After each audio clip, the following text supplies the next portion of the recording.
আসসালামু আলাইকুম, সবাই কেমন আছেন? আশা করি সবাই ভালো আছেন। তো এই যে আমার ছেলে দুষ্টুমি করছে, ওকে বললাম আম্মুর ওড়নাটা পেরে নিয়ে আসো। তো ও অনেকবার ট্রাই করলো, লাস্টবার পারলো, আবারও ও চেষ্টা করতেছে আগের জায়গায় রাখতে। আর ওইদিকে দেখেন আমার ছেলে প্যান্ট পরছে কীভাবে, খুঁচে খুঁচে প্যান্ট পরছে, এদিক দিয়ে খুঁচ মারছে, এদিক দিয়ে খুঁচ মারছে, এভাবে করে ও প্যান্টটা পরছে। তো সারাদিন দুষ্টুমি করে একা একা, প্রচুর ফুটবল খেলতে পছন্দ করে, আর যখন বাইরে যায় অবস্থা খারাপ করে চলে আসে। আর এই যে দেখেন জুনিয়র মনোনিক্স, এই ওষুধটা আমি আমার ছেলেকে, এটা মাল্টিভিটামিন, এই ওষুধটা আমি যখনই অর্ডার করছিলাম, 2টা অর্ডার করেছিলাম। তো এটা ভালো, এটা খেলে মুখে হয়তো বা রুচি আসে, খেতে চায় বাবুরা।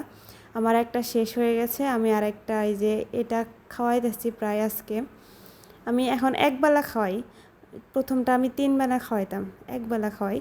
তো এটা আমি একটা পেজ থেকে নিয়েছিলাম, নীরব পেজ থেকে নিয়েছিলাম, নীরব নামে, আপনারা ওইখান থেকে নেওয়ার চেষ্টা করবেন অবশ্যই। আর এই যে আমার ছেলেকে ছাদে নিয়ে আসলাম খেলা করার জন্য। ও হচ্ছে সাইকেল চালাবে, চালাইতে পারে না, অনেক চেষ্টা করে কিন্তু চালাইতে পারে না, শুধুমাত্র শুধু সাইকেলটাকে শুধু ধাক্কা দেয় এরকম আর কি, হাঁটে কিন্তু চালাইতে পারে না এখনও পর্যন্ত। চাপ দিয়ে কীভাবে চালাইতে হয় সেটা বুঝে না, ওকে অনেকবার বললেও বুঝে না। যাই হোক, আস্তে আস্তে শিখবে, সমস্যা নাই। তো ছাদে এসে বসে আছি, ওয়েদারটা এত ভালো লাগছে, বেশি গরমও না,